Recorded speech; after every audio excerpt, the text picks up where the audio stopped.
सभी साथियों को नमस्कार। आप सभी का हमारे यूट्यूब चैनल पर स्वागत है। आज हम आपको करनाल डिस्ट्रिक्ट के एक छोटे से गांव में लेके आए हैं, जिस गांव का नाम है बाड़ू। चलिए हम आपको दिखाते हैं भगवान वाल्मीकि जी का आश्रम।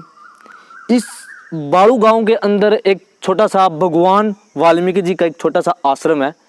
इस आश्रम का बहुत बड़ा इतिहास है। वामन पुराण में, रामायण के अंदर, महाभारत के अंदर इस गांव का बहुत बड़ा इतिहास है। लेकिन कहते हैं ना कि समय बीतता गया और इतिहास दबता गया। तो हम आपको इस गांव के बारे में थोड़ा इतिहास बताएंगे, मंदिर के बारे में। जैसे कि जहाँ तक मुझे पता है इस गांव के बारे में, इस मंदिर के बारे में, इस मंदिर का क्या इतिहास है, मैं आपको बताता हूँ। आपने रामायण तो देखी है, आपको पता है भगवान वाल्मीकि ऋषि जी ने रामायण को एक युग पहले ही लिख दिया था।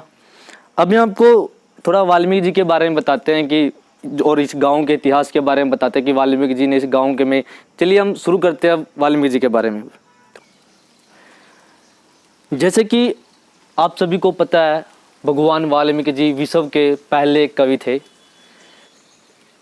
वाल्मीकि जी ने रामायण को सतयुग में लिखा था और त्रेता युग के अंदर रामायण हुई थी। यानी कि राम के जन्म से पहले ही भगवान वाल्मीकि जी ने रामायण को लिख दिया था और त्रेता युग में आके भगवान श्री राम जी का जन्म हुआ था और जो रामायण लिखी थी वो रामायण हुई थी। आप सबने रामायण तो देखी है। और जो ये आश्रम है, जो ये गांव है, करनाल डिस्ट्रिक्ट के अंदर पड़ता है, गांव बाड़ू। इस गांव के अंदर भगवान वाल्मीकि जी ने अपना जीवन बहुत समय व्यतीत किया है। और आप सभी को बता दें कि जो ये आश्रम है वाल्मीकि जी का, यहाँ पर उनके साथ माता सीता रहती थी, लव कुश भी रहते थे।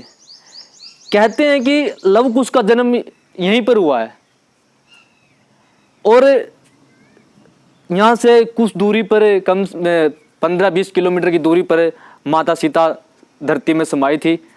जब रामायण खत्म हुई, राम जी अपने दरबार में आए थे तो भरी सभा में कुछ सबने सीता का अपमान किया था। सीता ने अपने आप को सही बताने के लिए राम को अग्नि परीक्षा दी थी।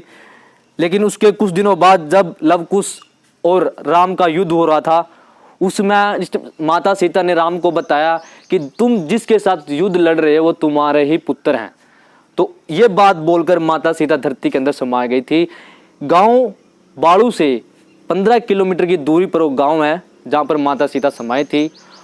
वो कहते हैं कि जो एक गांव है, इस गांव के अंदर लव कुश का जन्म भी हुआ है और यहीं पर लव कुश ने अपना बहुत सारा जीवन व्यतीत किया है। और यहाँ से कम 30 से 40 किलोमीटर की दूरी पर लव कुश ने अपनी शिक्षा प्राप्त की थी। जो गांव डिस्ट्रिक्ट कैथल, गांव मुंदड़ी में आता है, वहाँ पर उन्होंने शिक्षा प्राप्त की थी वाल्मीकि जी से। वाल्मीकि जी पहले विश्व के लिखने वाले, संस्कृत में लिखने वाले कवि थे। पहले उन्होंने अपने जीवन में एक युग पहले ही रामायण को रच दिया था, आप सभी को पता है। तो ज़्यादा कुछ तो जितना कि मुझे पता है इस गांव के बारे में, जितना मैंने इस गांव के बारे में सर्च किया, इस मंदिर के बारे में, इस आश्रम के बारे में मैंने आप सबको बताया है। अभी मंदिर को दिखाता हूँ मैं आपको। यहाँ पर एक छोटा सा तालाब भी है, मैं उस तालाब को भी दिखाता हूँ आपको। तालाब के अंदर कैसा तालाब है वो। चलिए थोड़ा मंदिर को दिखाते हैं और आपको इस गाँव के अंदर जो आश्रम का तालाब है। अब जो मेरे पीछे देख रहे हैं ये छोटा सा तालाब बना हुआ है, हम आपको अभी तालाब दिखाएंगे। ये तालाब मंदिर के बिल्कुल पास में बना हुआ है। चलिए हम आपको तालाब दिखा रहे हैं पहले छोटा सा भी। और कहते हैं कि ये जो तालाब है, इस तालाब के अंदर माता सीता अपने कपड़े वगैरह धोती थी, लव कुश नहाते थे यहाँ पर। इस तालाब का भी इतिहास बहुत है, हमें इसके बारे में ज़्यादा पता नहीं है। लेकिन जैसे कि मंदिर के बिल्कुल पास में बना हुआ है तालाब है, इस तालाब के अंदर माता सीता, वाल्मीकि जी, लव कुश इसमें